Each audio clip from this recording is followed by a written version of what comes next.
तो किसे कहां से प्रत्याशी बनाया जाना है, क्योंकि कैराना, शामली, बुढ़ाना, मुजफ्फरनगर, हस्तिनापुर, बागपत, मेरठ ऐसे महत्वपूर्ण जिले, विधानसभा सीटें हैं गाजियाबाद जहां पर चुनाव होना है। और इनमें से कुछ सीटें जहां अनुसूचित जाति के लिए आरक्षित है, एससी वर्ग के लिए आरक्षित है। तो बीजेपी ने क्या विचार विमर्श किया है, इतने राउंड की बैठक के बाद क्या बातचीत बनी है, आज ये लिस्ट हमारे सामने होगी। उम्मीदवारों की ये पहली लिस्ट, थोड़ी ही देर में, बस इंतजार थोड़ी ही देर का होगा जब बीजेपी नामों का ऐलान करने वाली है, बस कुछ ही देर में। क्योंकि ये बड़ी चुनौती होगी बीजेपी के सामने कि किसे कहां से प्रत्याशी बनाना है। जिस जिले में बीजेपी सीट हारी है वहां अब ये देखा गया है कि प्रत्याशियों के नामों पर मंथन लगातार जारी रहा है। 4 दिनों तक मंथन लगातार होता रहा है।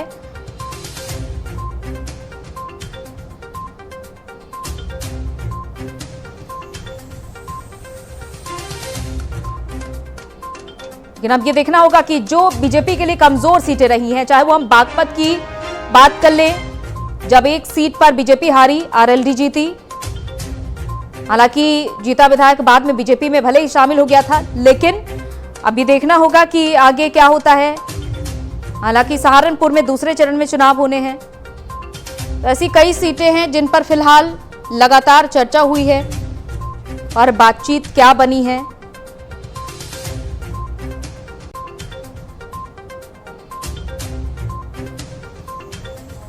और दिल्ली से हमारे संवाददाता पंकज वानखेड़े हमारे साथ जुड़ चुके हैं तमाम जानकारी के साथ। पंकज, क्या अपडेट है? धर्मेंद्र प्रधान कुछ ही देर में जैसा कि प्रेस कॉन्फ्रेंस करने वाले हैं, जानकारी मिल रही है। बिल्कुल, देखिए कुछ ही देर में, आने वाले कुछ देर में प्रेस कॉन्फ्रेंस शुरू हो जाएगी और उस प्रेस कॉन्फ्रेंस में तय हो जाएगा कि किस सीटों पे ऐलान होगा, क्या क्या नाम होंगे।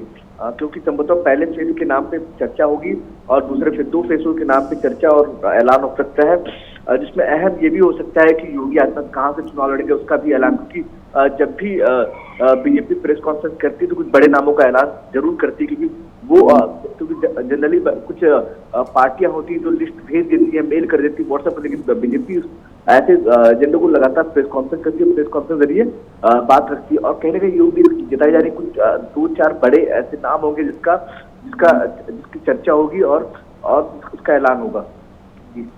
बिल्कुल, चर्चा ऐलान के बीच क्या कह सकते हैं, किसे कहां से टिकट इस बार दिया जाएगा? क्या इतिहास फिर से 2017 वाला दोहराया जा रहा है सीटों के बंटवारे को लेकर?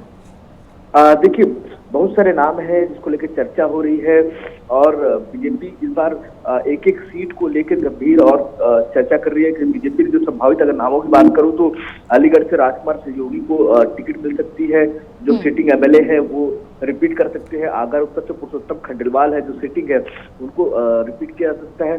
कुछ ऐसे नाम है जिसको लेकर चर्चा हो रही है। हो सकता है आने वाले 5 से 10 मिनट में जब प्रेस कॉन्फ्रेंस शुरू होगा तो उसमें स्पष्ट हो जाएगा किन किन नामों को लेकर ऐलान हो रही है।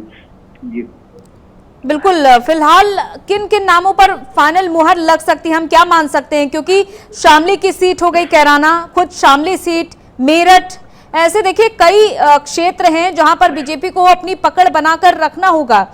गाजियाबाद, नोएडा, क्या देखा जा रहा है इन सीटों के लिए? देखिए, कैराना से मृगांक सिंह का नाम चल रहा है, वो नाम लगभग तय है। थाना बवाना से सुरेश राणा जो लगभग नाम तय है।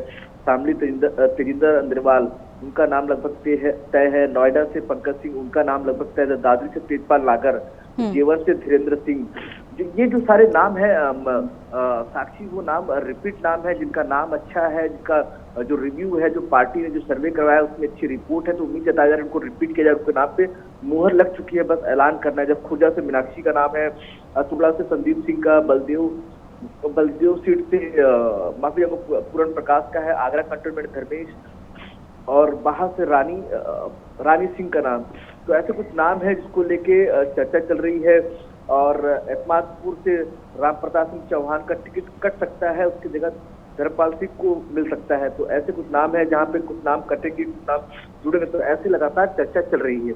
जी फिलहाल फिलहाल मथुरा को लेकर भी कई तरह की संभावना जताई जा रही थी कि मथुरा से आखिर कौन चुनाव लड़ेगा। बीच में सीएम योगी आदित्यनाथ का भी नाम सामने आया था। अब मथुरा सीट से क्या नाम सामने आ रहा है पंकज? देखिए, मथुरा से स्पष्ट हो चुका है कि जो चर्चाएं चल रही थी योगी आदित्यनाथ चुनाव लड़ सकते हैं मथुरा से, लेकिन अब ये तय हो चुका है कि उस सीट से श्रीकांत शर्मा ही चुनाव लड़ेंगे, जो सिटिंग एमएलए है और अभी करंट मंत्री भी है। तो कहने के उस नाम पे देखिए लगभग मोहर तय है। अगर मैं एक और सीट जो है मथुरा की गोवर्धन सीट है, जहाँ पे करिंदा सिंह जो विधायक है उसका टिकट कर सकता है, ऐसी चर्चा चल रही है।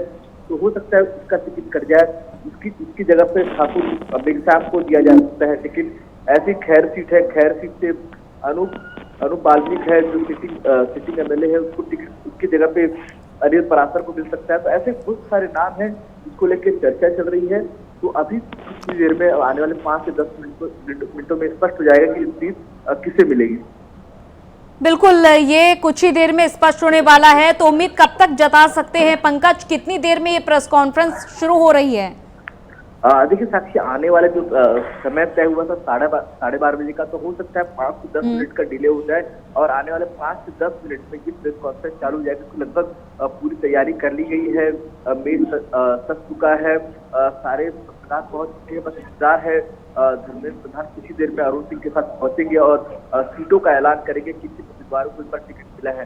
तो संभवतः आने वाले 5 से 10 मिनट का वक्त है जो इस नाम पे तय मुहर लग जाएगी, कि जो लगातार इंतजार हो रहा था पीसी की बैठक के बाद किस नामों पर मुहर लगेगी।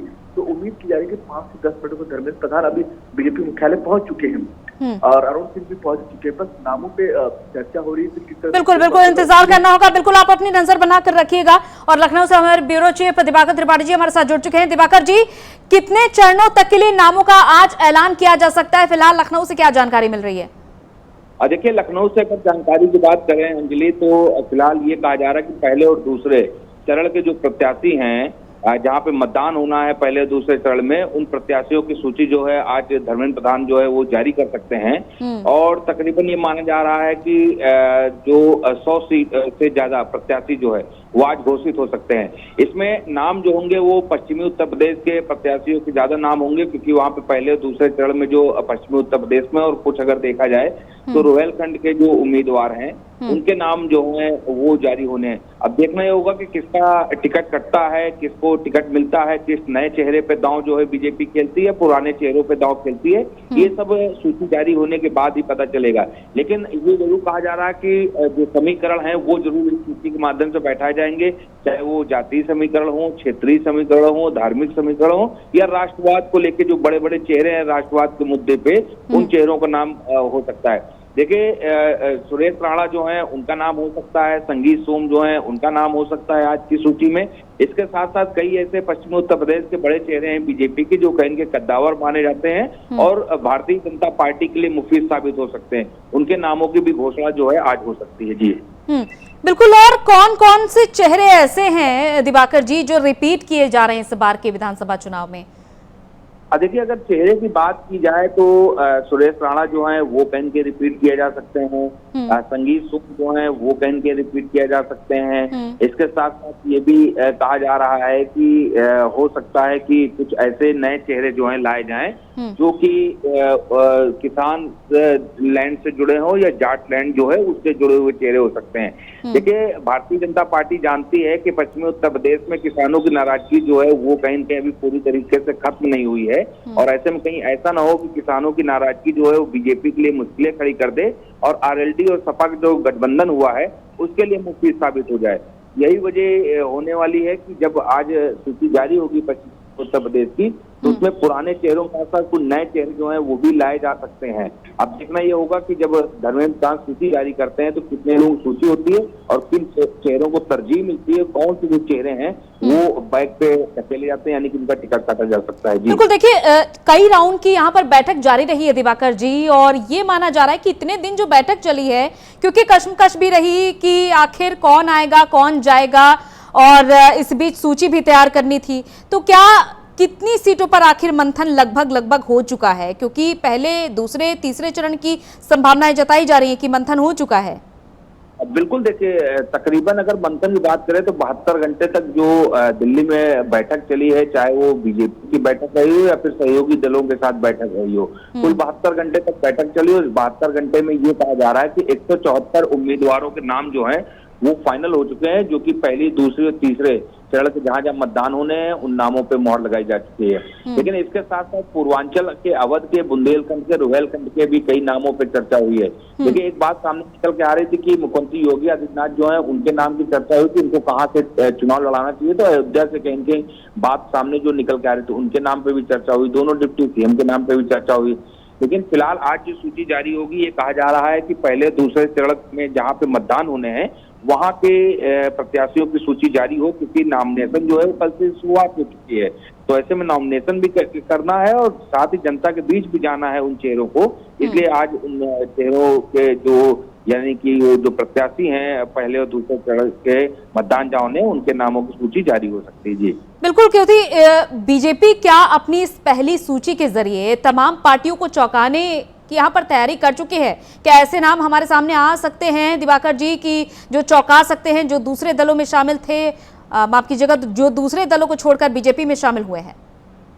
अब बिल्कुल देखिए, बीजेपी है और वो जानती है, उसके रणनीतिकार जानते हैं कि उत्तर प्रदेश की सियासत पे अगर आपको काबिज होना है और चुनाव जीतना है तो आपको हर वो समीकरण जो है उसके कील कांटे जो है दुरुस्त करने पड़ेंगे, जो कि चुनाव में कहीं न कहीं उठते हैं, चाहे वो जातीय समीकरण हो, धार्मिक समीकरण हो, राष्ट्रवाद का मुद्दा हो या फिर क्षेत्रीय समीकरण हो, उन सभी समीकरणों को साधना होगा। और ऐसे में कई ऐसे चेहरे जो हैं वो कहीं न कहीं इस बार पश्चिमी उत्तर प्रदेश में हो या रुहेलखंड में हो, वो ऐसे चेहरे हैं कि वो भले ही नए आए हो भारतीय जनता पार्टी में, कहीं किसी दूसरे दल से आए हो, लेकिन उनका चेहरा जो है, उनका नाम जो है, उनका दबदबा जो है वो आम जनता के बीच ठीक है। तो जाहिर बात उन चेहरों को भी प्रत्याशी बनाया जा सकता है। दिवाकर जी, एक और चीज ये देखने वाली है कि स्वामी प्रसाद मौर्य हो गए, धर्म सिंह सैनी, दारा सिंह, तो इन चेहरों के आखिर जवाब में बीजेपी किससे उतारेगी? कैसा आखिर करारा जवाब देने वाली है बीजेपी? क्या लग रहा है, क्या चर्चाएं फिलहाल? बिल्कुल देखिए, चर्चाएं जो हैं वो तो फिलहाल सूबे के जो सियासी गलियारा है वहां पे है ही, कि जिस तरीके से तीनों मंत्रियों ने इस्तीफा दिया है, विधायकों ने इस्तीफा दिया है और आके वो समाजवादी पार्टी में शामिल हुए हैं, तो जाहिर सी बात है उन्होंने जो बात की वो किसानों की अपने इस्तीफे में, बेरोजगारी की है, दलित शोषित वंचितों की है, पिछड़ी जातियों की है। तो जाहिर बात है बीजेपी जानती है कि अगर इसका कहीं न कहीं मुंहतोड़ जवाब ना दिया गया और ये जो समीकरण है वो ना साधे गए, चाहे वो जातिगत हो चाहे काम के मुद्दे हों, तो उसका नुकसान जो है बीजेपी को हो सकता है 2022 के चुनाव में। और यही वजह रहेगी, आप देखिएगा सूची में ऐसे बहुत चेहरे होंगे क्योंकि कहीं से चाहे वो बेरोजगारी के मुद्दे का मामला हो, चाहे फिर वो जातीय समीकरण का मामला हो, पिछड़ी जातियों का मामला हो, दलितों का मामला हो, वो जरूर उसमें रहेंगे। किसानों से जुड़े जो कई चेहरे हैं वो भी रह सकते हैं, जिन चेहरों की किसानों में पैठ होगी पश्चिमी उत्तर प्रदेश में, उनके भी नाम जो है सूची में शामिल हो सकते हैं। तो हर कील कांटा जो है वो दुरुस्त होगा और कहीं न कहीं बीजेपी की जब लिस्ट आएगी तो विपक्षियों में भी। दिवाकर जी, देखिए आपने कील कांटा दुरुस्त करने की बात कही है, कैराना से मृगांका सिंह के यहाँ पर प्रत्याशी बनाए जाने की लगातार चर्चाएं चल रही हैं, क्योंकि देखिए अगर हम बात करें 2017 में मृगांका सिंह को हार का सामना करना पड़ा था। जब 2018 की बात आई, विधानसभा, माफ कीजिएगा, लोकसभा का उपचुनाव हुआ तो मृगांका सिंह को टिकट नहीं मिला था, लेकिन एक बार फिर से अब ये उम्मीद जताई जा रही है कि मृगांका सिंह को यहाँ से उम्मीदवार बनाया जा सकता है कैराना सीट से। बिल्कुल देखिए, मृगांका सिंह का नाम जो है वो सबसे ऊपर चल रहा है कैराना से, और ये भी माना जा रहा है, तय लगभग माना जा रहा है कि मृगांका सिंह को कैराना से टिकट मिल सकता है। देखिए, मृगांका सिंह जो है वो हुकुम सिंह के परिवार के हैं, तो जाहिर सी बात है कि हुकुम सिंह का अपना एक दबदबा रहा है और कहीं न कहीं हुकुम सिंह जो है वो किसानों के बीच, जाटों के बीच एक सामंजस्य बना के रखते थे, उनकी अपनी एक पैठ थी। ऐसे में इसका फायदा जो है वो मृगांका सिंह को हो सकता है और यही वजह है कि बीजेपी जो है वो मृगांका सिंह के ऊपर दांव खेल सकती है। फिलहाल अभी ये कहना जल्दबाजी होगी कि मृगांका सिंह को टिकट मिलेगा कि नहीं मिलेगा, लेकिन चर्चा आम है कि मृगांका सिंह को कैराना से टिकट जो है बीजेपी देने जा रही है। बिल्कुल दिवाकर जी, और जितने भी क्या सिटिंग एमएलए हैं, क्या दोबारा से उनको उन्हीं की सीट पर लड़ाया जा रहा है चुनाव? और जितने भी मंत्री हैं, ये भी चर्चा चल रही है कि जितने भी मंत्री वो अपनी ही सीट से चुनाव लड़ेंगे। बिल्कुल देखिए, पहले ये कहा जा रहा था कि बीजेपी जो है वो कई सिटिंग विधायकों के टिकट काटने जा रही है, लेकिन जिस तरीके से बीजेपी से भगदड़ मची है, कई विधायक जो हैं, कई मंत्री जो हैं वो बीजेपी छोड़कर समाजवादी पार्टी में जा चुके हैं या फिर अभी कुछ लोग समाजवादी पार्टी में शामिल होने वाले हैं। उसके बाद बीजेपी ने अपनी रणनीति बदली है कि सिटिंग विधायकों को जिनके टिकट काटे जाने थे, जिनके नामों की चर्चा चल रही थी कि इनके टिकट काटे जाएंगे, उनको समझाया है कि आपके टिकट नहीं काटे जाएंगे। तो हो सकता है कि सिटिंग विधायकों को भी टिकट दिया जाए, लेकिन ऐसा भी हो सकता है कि कुछ विधायकों की जिनकी रिपोर्ट 70 से 75% जो है वो नेगेटिव आई, तो उनके टिकट भी काटे जा सकते हैं, उनकी जगह दूसरों को भी टिकट दिए जा सकते हैं। और जिस तरीके से पिछले 3 महीने 4 महीने लगातार देखा गया है कि बीजेपी में बाहरी दलों के लोग शामिल हुए, बड़े बड़े चेहरे शामिल हुए, तो जाहिर बात है कि उनको भी संतुष्ट करना होगा। तो ऐसे में उनको भी टिकट दिया जा सकता है या उनके परिवार में किसी को टिकट दिया जा सकता है, ये सारी चीजें भी। लेकिन ये भी कहा जा रहा है कि पश्चिमी उत्तर प्रदेश के साथ साथ हो सकता है कि पूर्वांचल के, बुंदेलखंड के, अवध के भी कुछ नामों की सूची जो है, इस सूची में वो कुछ नाम हो। अगर केशव प्रसाद मौर्य की बात की जाए तो केशव प्रसाद मौर्य का भी नाम हो सकता है, और मुख्यमंत्री योगी आदित्यनाथ की बात की जाए तो उनके का नाम भी सूची में हो सकता है। तो फिलहाल सिर्फ पश्चिमी उत्तर प्रदेश से ही नहीं बल्कि कई और इलाकों के चेहरों के नाम जो है वो कहीं की सूची में दिखाई दे सकते हैं। जी बिल्कुल, जैसा कि आपने जिक्र किया है दिवाकर जी कि केशव प्रसाद मौर्य का नाम भी हो सकता है। केशव प्रसाद मौर्य के कहां से चुनाव लड़े जाने की फिलहाल संभावनाएं हैं? देखिए, केशव प्रसाद मौर्य के अगर चुनाव लड़ने की बात की जाए तो जो कौशाम्बी है, कौशाम्बी के सिराथू से वो चुनाव लड़ सकते हैं क्योंकि उनका घर भी वहां पे है। लेकिन ये भी कहा जा रहा है कि प्रयागराज से भी उनको टिकट दिया जा सकता है, और हो सकता है कि केशव प्रसाद मौर्य एक हिंदुत्व के बड़े चेहरे माने जाते हैं, तो जाहिर बात हो सकता है किसी ऐसी जगह से उनको टिकट दिया जाए जहां से हिंदुत्व को धार मिल सके चुनाव में। तो ये अभी फिलहाल भविष्य के गर्भ में है कि चुनाव कहाँ लड़ेंगे, लेकिन सबसे ज्यादा जो माना जा रहा है वो माना जा रहा है कि कौशाम्बी जिले के सिराथू विधानसभा सीट से केशव प्रसाद मौर्य को चुनावी मैदान में उतार सकती है बीजेपी। बिल्कुल दिवाकर जी, आप अपनी नजर बनाकर रखिएगा और हम आपसे और भी महत्वपूर्ण जानकारी लेंगे। उधर रुक करते हैं, दिल्ली से पंकज वानखेड़े हमारे साथ लगातार जुड़े हुए हैं। पंकज, फिलहाल आपके